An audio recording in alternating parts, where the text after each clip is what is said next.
와, 이 신발 풍기 대란각입니다. Run. Run better. Fleet Runner. 안녕하세요. 달리는 매직 슈피터 플린러너입니다. 반갑습니다. 완전히 다른 신발로 업데이트된 아식스의 매직 스피드 4를 꿰뚫어 보겠습니다. 이 신발은 아식스 코리아로부터 지원받았습니다. 하지만 어떠한 리뷰 지침이나 첨삭 요구는 없었습니다. 본 영상의 소감과 견해는 전적으로 제 개인적인 것입니다. 매직 스피드의 성격이 바뀌었네요. 제 생각입니다만 매직 스피드 3가 얇은 카본 레이싱화였다면 이 매직 스피드 4는 맥스 카본 템포 러닝화입니다. 매직 스피드 4의 핵심은 이렇습니다. 이 매직 스피드 4는 쿠션이 아주 빵빵합니다. 중립성 좋습니다. 장거리를 달릴 때 발의 부담이 별로 없습니다. 흔치 않는 10만원대 카본화입니다. 제가 생각하기에 이 신발은 카본화의 입문서 같다고나 할까요? 신발의 스펙부터 알아보겠습니다. 이전 버전 매직 스피드 3와 매직 스피드 4는 스펙부터 완전히 다른데요. 이게 3이고 이게 4입니다. 앞으로는 3와 4로 부르겠습니다. 신발창의 높이가 남성화의 경우 D가 43.5mm이고 앞이 35.5mm인데요. 3보다 신발 높이가 무려 7.5mm나 높아졌네요. 맥스 쿠션이라는 얘기죠. 맥스 쿠션화가 된 만큼 신발 무게는 조금 올라갔는데요. 남성화의 경우 무게가 242g으로 이 3보다 22g 더 늘었습니다. 달리기 감이 좀 중후해졌다는 얘기죠. 4와 3를 짝짝이로 신고 약 2km 정도를 달려봤는데요. 이 신발들의 스펙에서의 차이만큼이나 질주감, 신발의 작용 방식이 확연히 달랐습니다. 두 신발의 차이가 너무 나서 더 이상 달리면 무리일 것 같다는 생각이 들 정도였는데요. 4는 신발 위에 떠서 튕기고 구르며 달리는 느낌이라면 3는 지면을 팍 차고 달리는 느낌이었습니다. 질주감이 4는 좀 중후했고 3는 날렵했는데요. 발에 전해지는 부담감은 4가 확실히 덜했습니다. 4는 장거리 달리기 할 때 신으면 좋을 것 같다는 느낌이 들었는데요. 4는 단거리 속주성보다는 장거리 지속주 능력에 초점을 둔 듯 했는데요. 3는 5km나 10km와 같이 비교적 짧은 거리의 마라톤에서 역주할 때 신는 레이싱 플랫 느낌이었습니다. 아무튼 이번 업데이트에서는 매직 스피드의 역할과 위치를 재정립한 것 같습니다. 아식스의 카본 레이싱화에는 메타 스피드와 매직 스피드가 있는데요. 버전 3에서는 두 신발은 레이싱화로 풀 하프 레이스는 메타 스피드, 5km, 10km는 매직 스피드. 사양 차이는 있지만 대충 이렇게 두 신발이 제각기 레이싱화로서의 역할을 했다고 볼 수 있습니다. 그런데 업데이트를 하면서 메타 스피드와 매직 스피드의 성격을 뚜렷하게 한 것 같은데요. 메타 스피드는 엘리트 선수나 준족들의 탑 티어 레이싱화로 완전히 끌어올리고 이 매직 스피드는 스피드 훈련이나 장거리 훈련을 위한 템포 러닝화로 새롭게 위치를 구축한 것 같습니다. 그런데 이건 어디까지나 숙련 러너의 기준이고 풀마라톤에 입문하는 5분, 6분 페이스로 레이스를 펼치는 러너한테는 이 매직 스피드 4는 아주 좋은 레이싱화일 것 같습니다. 신발의 구조를 분석해 보겠습니다. 매직 스피드 4의 미드솔은 이중폼입니다. 앞폼은 상대적으로 더 가볍고 탄력적인 FF 터보폼인데요. FF 터보폼은 메타스피드 이전 버전인 메타스피드 플러스 시리즈에 쓰였던 폼입니다. 이 미드솔은 상대적으로 충격 흡수를 잘하고 안정적인 FF 블라스트 플러스입니다. 반발성과 안정성을 결합한 폼 구조네요. 신발의 반발성이 한층 좋아졌겠죠. 미드솔 선을 한번 따라가 볼까요? 이 선을 따라 이렇게 카본 플레이트가 삽입되어 있는데요. D는 이렇게 아랫폼이 두툼하죠. 그리고 앞쪽으로 갈수록 이 폼과 아랫폼의 높이가 거의 같고요. 안정적인 착지와 서기, 그리고 탄력적인 도약을 가져다주는 폼 배치네요. 이 신발 중립성, 범주 내의 신발에서 중상이라고 생각합니다. 어떤 요소가 중립성에 관여하는지 더 살펴보죠. 이 신발, 이 미드솔 아치 부위에 벽이 있습니다. 바닥 상판은 이 3보다 아치 부위가 더 위로 솟아 있는데요. 아치를 잘 받쳐줍니다. 아치 간섭은 느낄 수 없었고요. 3보다 이렇게 아래로 더 두툼하게 퍼져 있는 창의 축조 구조네요. 이중폼, 아치 테두리 벽, 볼록한 아치 받침, 아래로 퍼진 창 구조, 이것들이 결합되어 신발의 중립성을 실현합니다. 중립성 좋겠죠? 바닥을 한번 볼까요? 이렇게 가운데가 파여 있죠.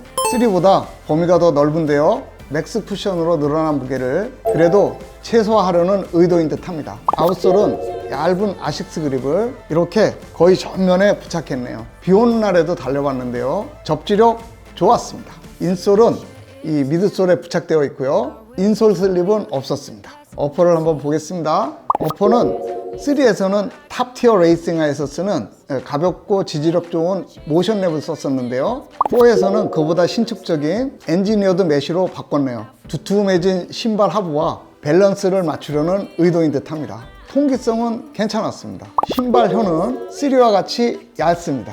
신발끈을 조였을 때 비벼지는 자극은 없었고요. 신발혀 마무리 부위가 부드러워서 발목이 꺾일 때 발목을 자극하는 느낌도 없었습니다. 안팎으로 혀가 돌아가지 않도록 신축적인 밴드로 미드솔에 부착해 놨네요. 힐 카운터는 아주 단단하지도 흐물흐물하지도 않습니다. 중간 정도의 강도인데요. 뒤꿈치를 잘 잡아줍니다. 압박감이나 힐 슬립은 없었습니다. 발목 패드 두께도 중간 정도인데요. 복사뼈를 자극하는 것 없이 발목을 잘 감싸줍니다. 이 매직 스피드 4는 와이드도 나옵니다. 와이드가 먼저 출시되는데요. 미디움도 조만간 출시됩니다. 가격은 199,900원입니다. 10만원대 카보나 드물죠? 미국 가격은 170달러이고요. 오늘 환율 1382원으로 계산하면 235,000원이네요. 이에 비해서 가격 좋습니다. 이 신발을 신고 1회 최장거리 17km를 포함해서 약 50km를 달려봤습니다. 이 신발 신고 달리기, 그 달리기 즐거움이 끝내줬는데요. 앞서 말씀드렸듯이 이 신발 카보나 입문서 같았습니다. 모든 게 기본에 충실하다는 느낌이 들었는데요. 우선 신발이 안정적이었습니다. 물론 이 신발은 안정은 아닙니다. 탑티어 레이싱하는 민첩한 흐름을 위해서 종종 과한 횡운동이 일어나는데요. 이 신발에서는 그러한 느낌 별로 느낄 수 없었습니다. 이 신발, 이 범주의 신발에서 중립성 중상이라고 생각합니다. 지면 접지 시간이 긴 5분, 6분, 7분 페이스 러너한테 좋을 것 같다는 생각이 들었습니다. 쿠션은 지면 접촉감이 거의 느껴지지 않을 정도로 풍부했습니다. 17km를 달리고 나서 발바닥에 피로감이 거의 없었습니다. 쿠션감은 폭신하지도 단단하지도 않았습니다. 적당한 단단함이었습니다. 쿠션 반발감이 페이스에 따라서 다르게 느껴졌는데요. 좀 느린 7분, 6분대 페이스에서는 신발이 좀 단단한 듯 했고 반발감도 밋밋했습니다. 5분대로 페이스를 끌어올려서 달리면 반발감이 확 살아나기 시작했는데요. 폼도 좀 더 부드러워지는 듯 했고 롤링감과 추진력도 빠르게 맞춰서 잘 살아났습니다. 페이스를 더 끌어올려서 4분 중초반으로 달리면 살아난 반발감이 유지되면서 롤링도 빠르게 맞춰서 스무스하게 이루어졌습니다. 신발이 달리기의 빠른 리듬에 맞춰서 잘 작동했는데요. 4분 초반까지 무난히 달릴 수 있었습니다. 질주감은 저의 한계치 3분 후반대까지 끌어올려서 지속적으로 달리기에는 좀 중후하다는 느낌이 들었습니다. 제 한계치에 90% 조금 상회하는 빠르기까지는 끌어올릴 수 있었습니다. 한참 달리고 나서 페이스를 낮춰 풀다운 러닝을 할 때는 부드러운 반발감이 확 느껴졌는데요. 신발의 반발성과 롤링에 의존하는 달리기가 아주 편했습니다. 힘 빠진 레이스 후반에 신발바를 제대로 받을 것 같습니다. 장거리 레이스에 입문하는 러너들이 대회 때 신으면 좋을 것 같다는 생각이 들었습니다. 앞발 관절에서 카본 플레이트가 치받치거나 베기는 느낌은 하나도 없었고요. 더 긴 거리를 달릴 때는 어떨지 모르겠으나 저에겐 앞발에서 열감 같은 건 없었습니다. 앞발 관절에서 굴러서 튕겨서 차고 나갔는데요. 인체의 고유한 역학적 흐름과 잘 조화를 이루었습니다. 17km를 달리고 나서 발바닥, 아치, 발목, 무릎, 고관절 등의 어떤 낌새나 통감은 하나도 없었습니다. 앞서서도 말씀드렸듯이 이 신발 카보나 치곤 안정성 괜찮습니다. 요즘 10만원대 카보나 찾기 드물죠. 중립성 좋고 쿠션 빵빵하고 반발성 있고 잘 구르고 게다가 가격까지 이 매직 스피드 4는 입문 카보나로서 아주 좋을 것 같습니다. 데일리 러닝화를 신고 5km, 10km 레이스를 몇 차례 경험한 분들이 더 긴 거리 레이스를 펼칠 때 신으면 좋은 성과를 낼 수 있을 것 같습니다. 숙련 러너들이 템포런, 장거리 훈련을 할 때 신어도 좋을 것 같습니다.